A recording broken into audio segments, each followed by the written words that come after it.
You know, all my life I wanted to do something big. That's what we're here for.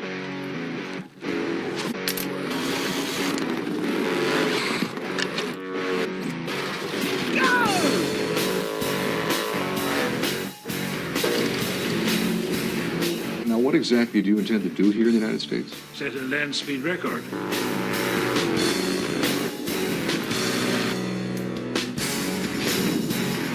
I'm from New Zealand. Where? Welcome to Hollywood. What is this? It's a cork from a brandy bottle. He's got no parachute, he's got no brakes.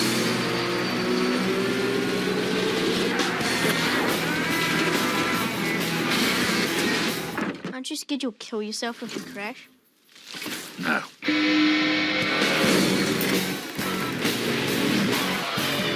How fast you were going back there? Yeah, about 150, 160 miles an hour. Yeah. Yeah, that sounds about right.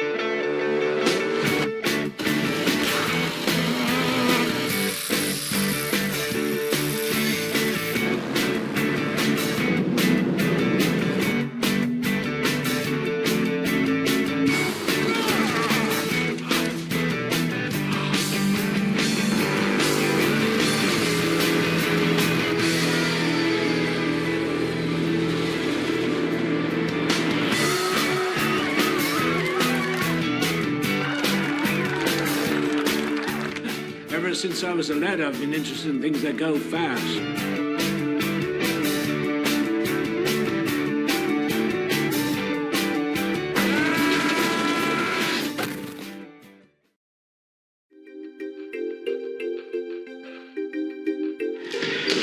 Dylan, I'm praying for you. We're all praying for you. If you only had a short time left, You passed out at school, honey. Your tumors have enlarged, and they cut off the blood supply to your brain. Well, that's not good, huh? what would your last wish be? What's the point in wishing if you don't wish for what you really want? I just don't want you to be disappointed. Well, I will be if I don't try. For young Dylan Jameson, the answer was easy. I'd like to spend a weekend with Nikki Sinclair.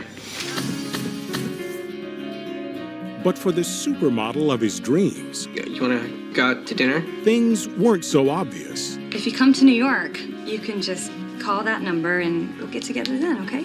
I gotta get to New York. All right, I'm down. Let's do it. Let's get this party rolling. Now he's out This is banging. You guys haven't been to New York before, have you? to search the Big Apple You the Wish Kid. People in New York know you, D. Your picture's on the cover of the Post. Oh my God. That's insane.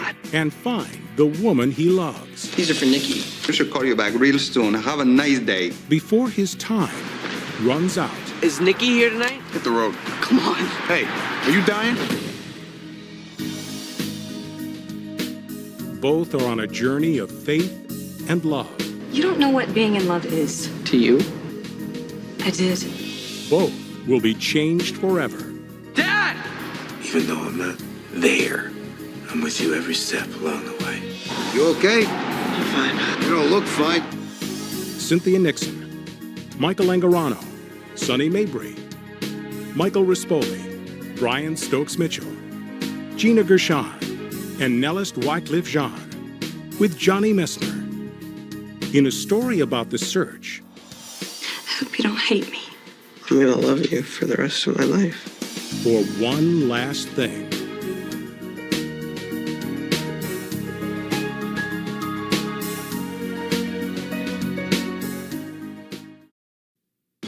Looking for amazing high-definition programming for your HD TV? Well, your search is over. Turn to HDNet for original award-winning news, sports, and entertainment programming, and HDNet movies for exclusive features including day-and-date movie releases. Our spectacular 1080i high-definition images are so sharp, you'll feel like you're right there witnessing history firsthand. There's only one choice for television like you've never seen before. Contact your cable or satellite provider today to ask about HDNet and HDNet movies.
me, are you guys bowling fans? Yes. Yes, we sure are.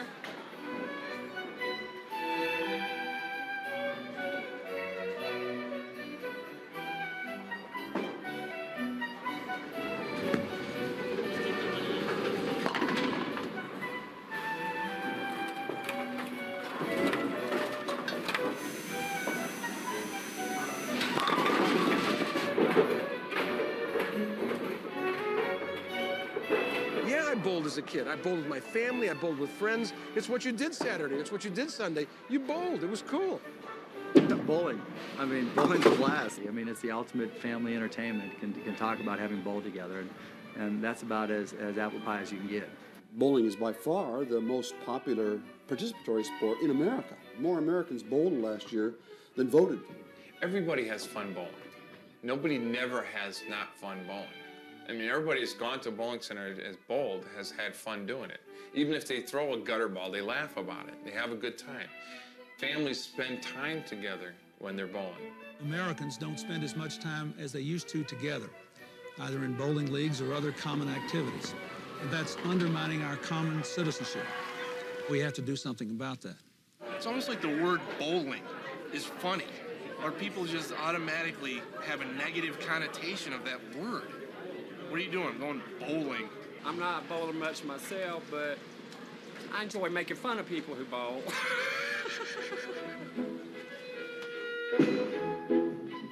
Golf, baseball, and bowlers, they got a great talent. They're not athletes now. What's so hard of knocking the pins down? I don't understand the fucking concept. Well, when I came in here, I saw a lot of bowlers eating the hamburgers and the fish sticks. I think they're eating it because it's healthy for them and it just keeps their mind on bowling, I guess. It's kind of intimidating to be in the presence of so many great athletes. We were not getting out of this picture that was Big belly, painted. beer drinking, Yeah. smoking idiots. Yeah. That was, I mean, that's what the whole bowling world looked like. Those perceptions will tend to linger on because the people who are making the judgments aren't involved. A baby is not born saying the first words, bowling is shit. That's not the first thing that comes out of a baby's mouth. Somehow that child is taught that. Unfortunately, perceptions are very difficult to change over the years. I mean, it's had that image since 1950. You know, in the 50s and the 60s, and you know, is where you had people that really learned the technique of bowling. Here, let me show you. Is that the ball you're using? Yes, the one in the end. Do you know how to hold it?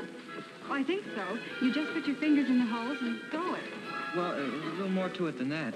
See, you put your fingers in there like that. You must think we're not very bright. But really, this is the first time we've ever been bowling. I think the women's movement contributed to the death of bowling because guys can't get out anymore. You used to be able to come together with your buddies, have a bunch of Budweiser, smoke some cigarettes, and bowl, and be away from the family. And now you gotta stay home and take care of the kids. In the old days, I think you could just bail on that. And it's better for us, actually, humanity, that men are more involved with their kids. But bowling had to suffer, and that's a problem. The reason that bowling gets no respect in this country is because bowlers get no respect in this country. And the reason bowlers don't get respect is because they're largely blue-collar guys. What is that? It's my Pro Bowler Automatic Thumb Warmer Limited Edition. So it isn't bowling, when you get down to it, that gets no respect. It's the people who bowl who get no respect from the elites. And these are the same elites who run most of our culture. They're the ones who make movies in this country. They're the ones who make television. They're the ones who put out newspapers. This is a snobbery of the worst kind. If bowlers were a bunch of guys who went to Princeton and Yale and Harvard, bowling would be as shishi as could be. I do think there's this sense that it belongs to a different time. You know, bowling it's kind of like, you know, what happens at a drive-in movies. I mean, there's maybe one in the state now. And before, you know, and back then, it was a thing to do, was to go to the drive-in. Even families. Yeah, even with families. I would say that the master trend, so to speak, probably the most important social thing that happened in the course of the 20th century was the privatization of our leisure time as television. When television came into American society like a lightning bolt in the 1950s, it was a big dramatic change. Live,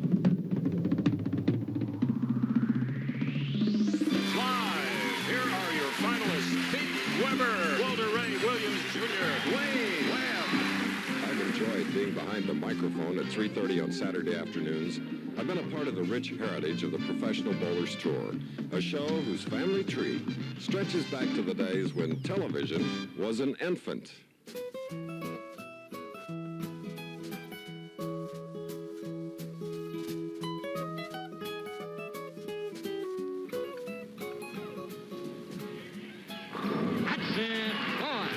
Weber isn't out yet. I think the first TV show I ever saw was still in black and white. Dick Weber's on like 6 out of the first 7 tournaments in professional bowling. Hello again, ladies and gentlemen. I'm Chris Schenkel. ABC Sports brings you another great tournament in the Professional Bowling Association's Firestone Tournament of Champions. Bowling was big. It was bigger than football. In the 60s and 70s, it was bigger than football. There you see it. It tells the story.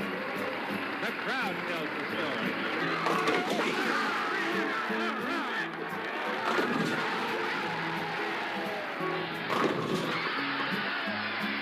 At that time, all of the other major sports were making about the same amount of money. I put myself through college basically bowling. Smile tells the story. The genial winner, Walter Ray Williams. 12 years old, I knew I was going to go out on a PBA tour when I turned 18. And here I am, hopefully to win the Firestone. That was really the golden age of bowling. Bowlers were very popular, and Dick Weber got invited to the White House a couple of times to teach the president how to bowl. I think bowling definitely was a lot bigger than it is now. I think that the 60s and 70s, and really more the 70s and 80s, the choices were limited. And bowling was in a very good position in front of wide world of sports. A great lead-in Saturday afternoon. Chris Schenkel, great history. It's been a great experience to be a part of it. And to our friends at the Professional Bowlers Association, thanks for the memories, and here's to many more. Once upon a time in America, bowling was a perfectly fine recreation and sport. We watched it on television. But we live in a different America. We live in the United States of entertainment. And in the United States of entertainment, the one sin you cannot commit is to bore somebody. And bowling was boring America to death, and they didn't want to watch it on television. I think that America, in terms of its vision of sport, has gone through an extraordinary change. It changed athletically, it changed emotionally, it changed socially, it changed spiritually, and it changed in every way possible. And bowling didn't change. And as a result, its marketing, its presentation never kept pace. And as all the other sports kept pace, they finally outstripped bowling, and bowling was left in the Father Knows Best days, and it wasn't part of the American sports scene.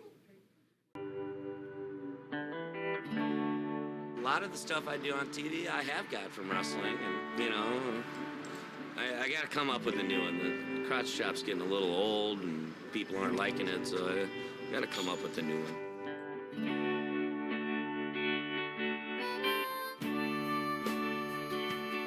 I've got my own viewpoints about, you know, how things are going with the PBA and the office and things like that. I think for the most part, they're definitely going in the right direction. I like to let my bowling ball do my talking, and this year I was able to do a pretty good job with that.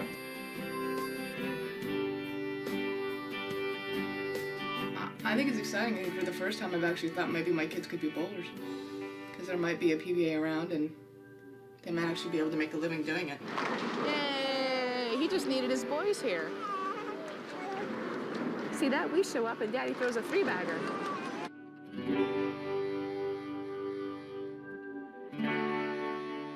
What makes it difficult in bowling is that we literally know that this change is going to create a crack that some people are going to fall through. It's part of the way the world works, and it's one of the sad things, but one of the great things is to be able to hold on to what you had, look at it as a celebration as opposed to a funeral. I made a decision to basically give my entire life to bowling. And now I'm, you know, Now I'm kind of paying the penalty for it. You know, the little places are gone. And I think that that's just because of the way, that's just society. When you walk into the bowling center and the person working the desk goes, "Hey, Wayne, what's going on?" That's what it's all about, is people knowing everyone. They were all mom and pop centers. If I could ever get into a bowling center that had that type of feeling again, that'd be the greatest thing in the world.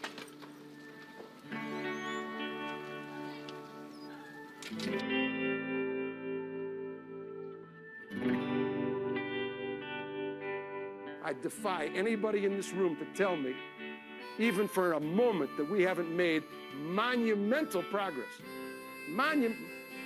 And I'll tell you, I'm the most optimistic guy in the world, and it's gone beyond where I thought it was going to be this quickly. But this is the 100-year war. This is not an overnight deal. This thing was fucked up. And I don't mean a little fucked up. This thing was fucked up. Financially, spiritually, emotionally, business-wise, it was bad. And we're just starting to get okay.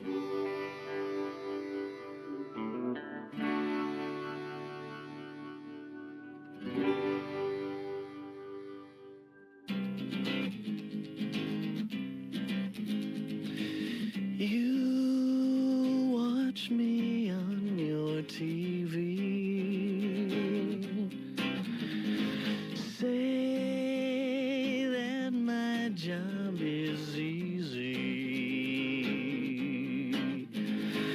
Say I am not athletic.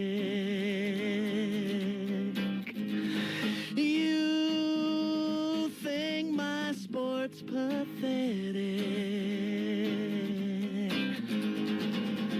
But you can't judge me till you walked a mile in my bowling shoes.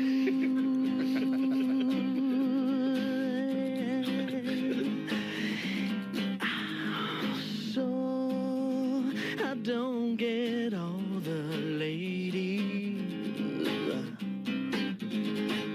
and my clothes are from the 80s. Yeah, I'm known throughout the valleys as the prophet of the alleys. And as I roll the ball, I cry, let me bowl or let me die. I'm almighty Malachi, the bowling god. The smell of rosin gets me high. Kiss those rim pins goodbye. I'm almighty Malachi, the bowling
It had taken Enron 16 years to go from about 10 billion of assets to 65 billion of assets. It took them 24 days to go bankrupt.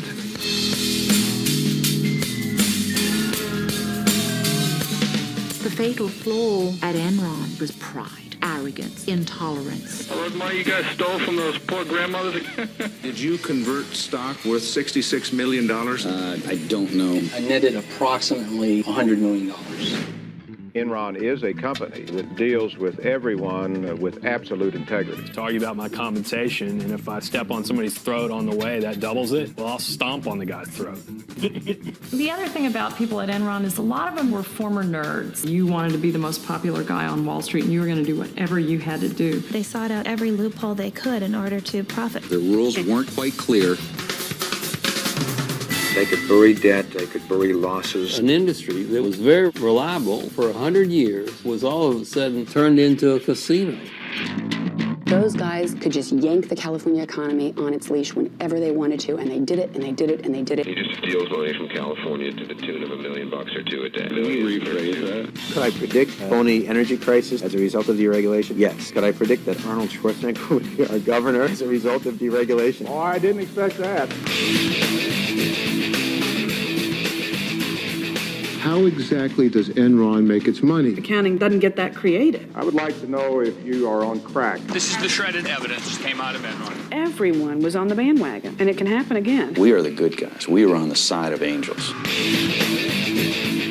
It has evolved to the corporate crime of the century.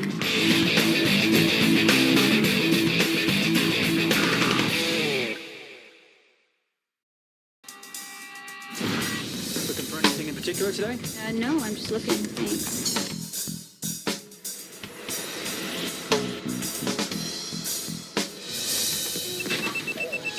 Emily likes to steal. How are you today? I'm getting better and better. Good. No, I'm getting better and better at taking things. I think I'm addicted to almost getting caught. Doesn't make any sense. Are you keeping an eye on the floor? You do your job, you let me do my job. Nick catches people who steal. Oh man, I almost caught this girl the other day. She was smooth. What'd she do? She set the store up to rip it off later. Now he's obsessed with this one. That's smart, man. You gonna bust it? You know, I think I'm just gonna let her go, just out of respect. Nice watch. You stole stuff worth more than $500. So? It's a felony.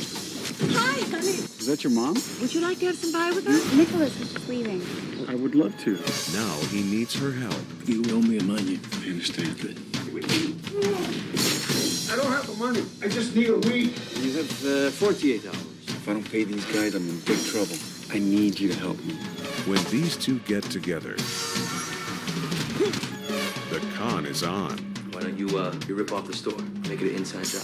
What kind of watch is that? They're Rolexes. They're made in Thailand. How much for everything? The whole thing.